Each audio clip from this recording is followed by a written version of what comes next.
Hello, good morning, जोहार। आज तारीख 6 मई, दिन है सोमवार। समय हो चला है झारखंड की खबरों को जानने का, लेकिन उससे पहले अभी तक आपने चैनल को सब्सक्राइब नहीं किया तो चैनल को सब्सक्राइब कर लीजिए, वीडियो को एक लाइक कर दीजिए। चलिए जानते हैं झारखंड की प्रमुख बड़ी खबरों को। झारखंड के लोगों को अगले कुछ दिनों तक गर्मी से राहत। आज से इन इलाकों में बारिश के आसार। साइक्लोनिक सर्कुलेशन के कारण एक तरफ मेघालय से मराठवाड़ा तक बन रहा है। इसका असर बंगाल, झारखंड और उड़ीसा पर भी पड़ेगा। इस कारण झारखंड के लोगों को अगले कुछ दिनों तक गर्मी से राहत मिलेगी। 6 से 10 मई तक, यानी कि आज से 10 मई तक राज्य के अलग अलग हिस्सों में बारिश होने के आसार है। राज्य मौसम केंद्र ने इसको लेकर येलो अलर्ट भी जारी किया है। 6 और 7 मई को राज्य के उत्तर पूर्वी यानी कि संथाल, कोयलांचल और दक्षिण छोटा नागपुर इलाकों में कहीं कहीं हल्के से मध्यम दर्जे की बारिश हो सकती है। इस दौरान तेज हवा चल सकती है। हवा की गति 30 से 40 किलोमीटर प्रति घंटे की हो सकती है। 10 मई तक राज्य के राजधानी सहित राज्य के अलग अलग हिस्सों में बारिश हो सकती है। इससे तापमान गिर सकता है।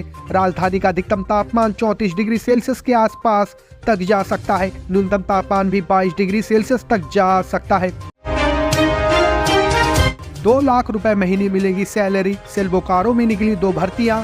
Steel authority of India limited में नौकरी पाने का मौका है। बोकारो स्टील प्लांट ने manager, deputy manager, senior consultant और मेडिकल ऑफिसर समेत कई पदों पर भर्ती निकाली है। इसमें मैनेजर और डिप्टी मैनेजर के पदों पर कुल 55 वैकेंसी है। इसके लिए आवेदन की अंतिम तिथि 8 मई है, जबकि कंसल्टेंट और मेडिकल ऑफिसर समेत अन्य पदों पर भर्ती के लिए आवेदन की अंतिम तिथि 7 मई है। इन दोनों भर्तियों के लिए 2 अलग अलग नोटिफिकेशन जारी हुए हैं। इन भर्तियों के लिए आवेदन शुल्क जनरल, EWS, OBC कैंडिडेट के लिए 700 रुपए है, जबकि SC, ST दिव्यांग के लिए आवेदन शुल्क 200 रुपए है। एप्लीकेशन फीस का payment online, net banking, credit card, debit card से किया जा सकता है।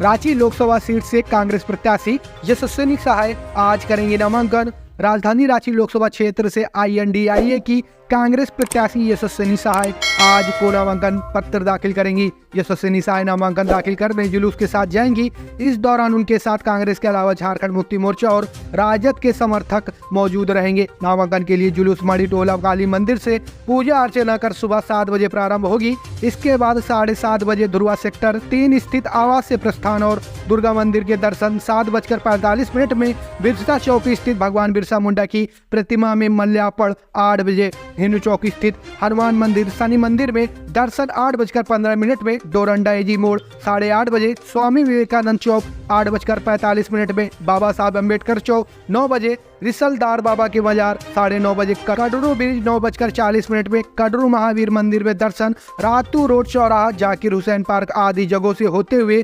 समाहरणालय भवन पहुंचेंगी। यहाँ यशस्विनी सहाय नामांकन पत्र दाखिल करेंगी।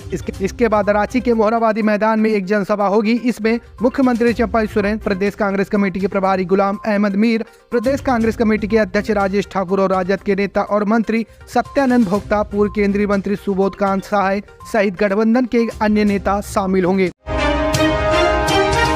राहुल गांधी की 7 मई को झारखंड में चुनावी सभा। झारखंड में 13 मई से 4 चरणों में लोकसभा चुनाव के लिए मतदान होने वाला है। लोकसभा चुनाव के चौथे चरण में 13 मई को सिंहभूमि, खूंटी, लोहरदगा और पलामू लोकसभा सीटों पर वोटर अपने मताधिकार का प्रयोग करेंगे। इसे लेकर राज्य में विभिन्न राजनीतिक दलों के दिग्गज नेताओं के आगमन की शुरुआत हो गई है। भाजपा की तरफ से प्रधानमंत्री नरेंद्र मोदी, राजस्थान, मध्य प्रदेश और उत्तराखंड के मुख्यमंत्रियों ने राज्य का दौरा किया। अब इंडिया गठबंधन की तरफ से कांग्रेस नेता राहुल गांधी 7 मई को राज्य के दौरे पर आ रहे हैं। लोहरदगा, खूंटी लोकसभा क्षेत्र के लिए गुमला के सिसई में उनकी जनसभा होगी। इसके साथ ही सिंहभूमि लोकसभा क्षेत्र में भी राहुल गांधी की जनसभा इसी दिन प्रस्तावित है। कांग्रेस प्रदेश प्रभारी गुलाम अहमद मीर ने बताया कि राहुल गांधी जनसभा करने के लिए 7 मई को रांची पहुंचेंगे। लोहरदगा और खूंटी 2 लोकसभा सीटों को लेकर गुमला के सिसई में जनसभा को संबोधित करेंगे। वहीं चाईबासा में भी चुनावी जनसभा को संबोधित करेंगे।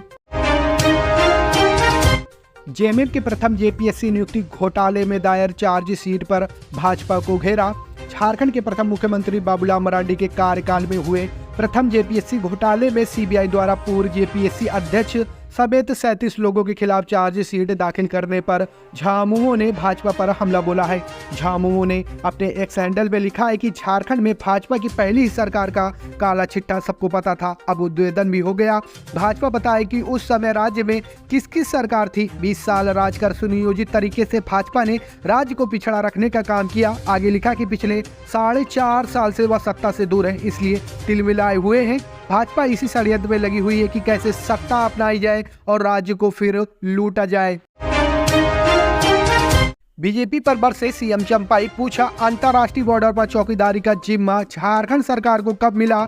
सीएम चंपाई सोरेन ने एक बार फिर से बीजेपी पर निशाना साधा है। झारखंड में घुसपैठिए के मामले में कहा कि झारखंड सरकार को अंतर्राष्ट्रीय बॉर्डर पर चौकीदारी का जिम्मा कब मिला, यह गलती किसकी है, सीमा को सील क्यों नहीं किया जाता। उल्टे बीजेपी आरोप लगाती है कि यहाँ की डेमोग्राफी बदल रही है। बीजेपी ही बताए गलती किसकी है। भाजपा के एजेंडों से महंगाई, बेरोजगारी और युवाओं की बदहाली जैसे मुद्दे गायब हैं। ये बातें सीएम ने सोशल मीडिया एक्स पर लिखा है। सीएम ने नसीहत देते हुए कहा कि जुमलों से बचिए, वैसे लोगों को अपना सांसद चुनिए जो आपके मुद्दों को देश की सबसे बड़ी पंचायत में उठा सके। झारखंड के अधिकतर सांसदों द्वारा जिस प्रकार राज्य की जनता की मांगों व अपेक्षाओं को लगातार नकारा गया है, जिस तरह से उन्हें महंगाई, 1932 के खतियान आधारित स्थानीय नीति, ओबीसी आरक्षण, सरना, आदिवासी धर्म कोड समेत अन्य मुद्दों पर जुमले सुनाए गए हैं, उसका जवाब जनता देगी।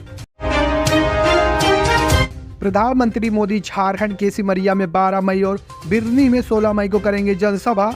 राज्य की धरती पर प्रधानमंत्री नरेंद्र मोदी फिर आएंगे। वे 12 मई को चतरा लोकसभा क्षेत्र के सिमरिया प्रखंड स्थित मेरुवे मैदान में दोपहर 3 बजे जनसभा को संबोधित करेंगे। इसके बाद 16 मई को गिरिडीह जिला अंतर्गत बिरनी प्रखंड के पेशम अरवाड़ मैदान में सुबह 8 बजे से जनसभा को संबोधित करेंगे। इससे पूर्व प्रधानमंत्री ने 2 दिवसीय दौरे पर 3 मई को सिंहभूमि में जनसभा और राजधानी रांची में रोड शो किया था। साथ ही 4 मई को पलामू और सिसई क्षेत्र में जनसभा को संबोधित किया था। प्रधानमंत्री मोदी का झारखंड से गहरा लगाव है। उन्होंने इस धरती से ही आयुष्मान भारत योजना की लॉन्चिंग की थी। धरती आबा भगवान बिरसा मुंडा के गांव उलेहातू जाने वाले वे देश के पहले प्रधानमंत्री हैं। उन्होंने भगवान बिरसा मुंडा की जयंती 15 नवंबर को पूरे देश में जनजाति गौरव दिवस के रूप में मनाने की शुरुआत की। इतना ही नहीं, मोदी ने राष्ट्रीय स्तर की कई योजनाओं को लॉन्चिंग भी झारखंड की धरती से की। जयराम हो सकते हैं गिरफ्तार, कहीं नामांकन भी न हो जाए रद्द। बोकारो जिला समाहरणालय स्थित निर्वाचन आयोग के कार्यालय में आगामी 7 मई को जयराम महतो को नामांकन प्रपत्र में उल्लेखित प्रस्तावकों के हस्ताक्षर के लिए बुलाया गया है। जयराम महतो अगर बोकारो स्क्रूटनी के लिए आते तो उनकी गिरफ्तारी हो सकती है, क्योंकि 4 दिनों पूर्व जयराम पुलिस के हत्थे चढ़ने के बावजूद चकमा देकर फरार हो गए थे। इसके बाद उपायुक्त साथ जिला निर्वाचन पदाधिकारी का कार्यालय बोकारो के निर्वाचन शाखा से जयराम महतो को नोटिस जारी करते हुए बताया गया कि उनके प्रस्तावकों का हस्ताक्षर संदेहास्पद प्रतीत हो रहा है। इसका सत्यापन अधो हस्ताक्षरी द्वारा किया जाना आवश्यक है। गिरिडीह लोकसभा निर्वाचन क्षेत्र के सहायक निर्वाची पदाधिकारी ने इसकी जानकारी देने के लिए 2 मई 2024 को जयराम महतो के मोबाइल नंबर 7543097890 पर संपर्क किया, परंतु जयराम महतो ने फोन नहीं उठाया। इसके बाद नोटिस में जारी करते हुए जयराम के सभी प्रस्तावकों को उनके वैध पहचान पत्र के साथ 7 मई 2024 को दिन के 11 बजे से 12:30 बजे के बीच बुलाया गया है। इस स्थिति में जयराम अपने सभी प्रस्तावक के साथ निर्वाची पदाधिकारी के कार्यालय पहुंचते हैं तो उनकी गिरफ्तारी तय मानी जा रही है। शादी में शामिल होने गई 8 साल की बच्ची की रेप के बाद हत्या, सुबह झाड़ी में खून से सना मिला 100। बोकारो में एक 8 साल की बच्ची की दुष्कर्म के बाद हत्या कर दी गई। आरोपी का पता नहीं चल पाया है कि आखिर इस दरिंदगी को किसने अंजाम दिया। बच्ची एक शादी समारोह में परिवार के साथ गई हुई थी। जब उसके माता पिता घर लौटने लगे तो बच्ची नहीं मिली। रात भर खोजबीन करने के बाद भी कुछ पता नहीं चला। सुबह घर से कुछ दूरी पर झाड़ियों में खून से लथपथ बच्ची का शव मिला। घटना को लेकर घर वालों ने बताया कि एक शादी समारोह में शामिल होकर हम लोग वापस घर लौटने की तैयारी कर रहे थे, तभी एकाएक बच्ची गायब हो गई। इसके बाद काफी खोजबीन की गई पर उसका कोई अता पता नहीं चल सका। सुबह बच्ची का खून से लथपथ शव घर के बगल सुनसान झाड़ियों में मिला। परिवार वालों ने बच्ची के साथ दुष्कर्म के बाद हत्या किए जाने की आशंका जताई है। घटना की सूचना मिलने पर बिरमो एसडीपीओ वरिष्ठ नारायण सिंह सहित पेटरवार थाना प्रभारी कृष्ण कुमार कुशवाहा दलबल के साथ मौके पर पहुंचकर घटना की छानबीन में जुट गए।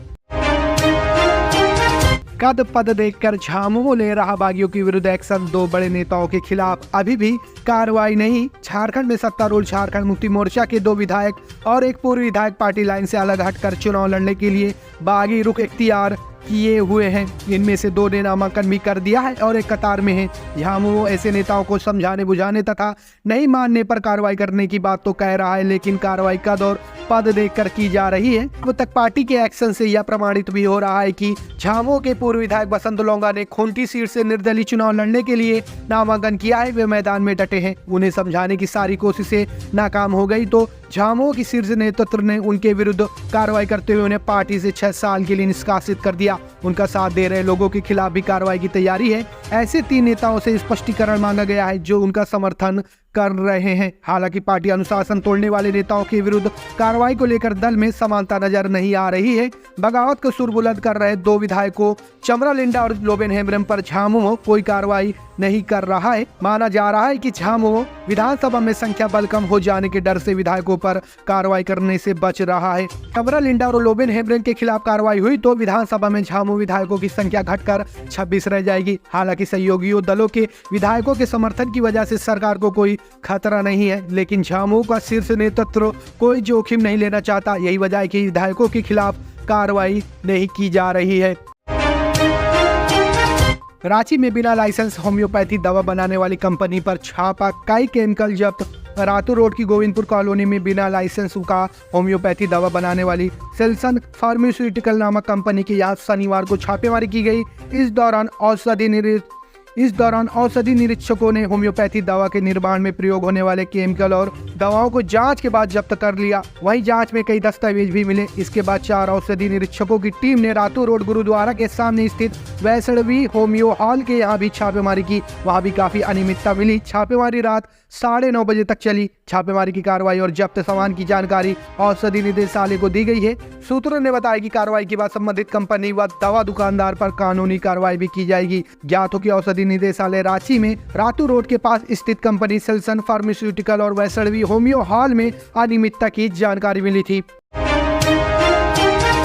बीएसएनएल के कैंपस में लगी भीषण आग, दमकल की 10 गाड़ियां मौके पर मौजूद। सामने आया घटना स्थल का वीडियो। झारखंड के रांची स्थित भारत संचार निगम लिमिटेड के कैंपस में रविवार को भीषण आग लग गई, जिससे पूरे कैंपस में हड़कंप मच गया। मौके पर दमकल की 10 गाड़ी पहुंची और आग को बुझाने की कड़ी मशक्कत के बाद आग पर काबू पाया जा सका। इस घटना स्थल का एक वीडियो भी सामने आया है, जिसमें बीएसएनएल कैंपस में उठ रहे काले धुएं के गुब्बार को देखा जा सकता है। वीडियो में कैंपस के अंदर की इमारतों में आग देखी जा सकती है, जो काफी भयानक लग रही है। हालांकि अभी तक इस घटना में किसी के हताहत होने की खबर नहीं है। सूत्रों के मुताबिक बीएसएनएल परिसर में लगे केबल में आग लग गई, जो आसपास की झाड़ियों तक फैल गई। इसलिए आग की लपटें तेज हो गई और काफी नुकसान हुआ है।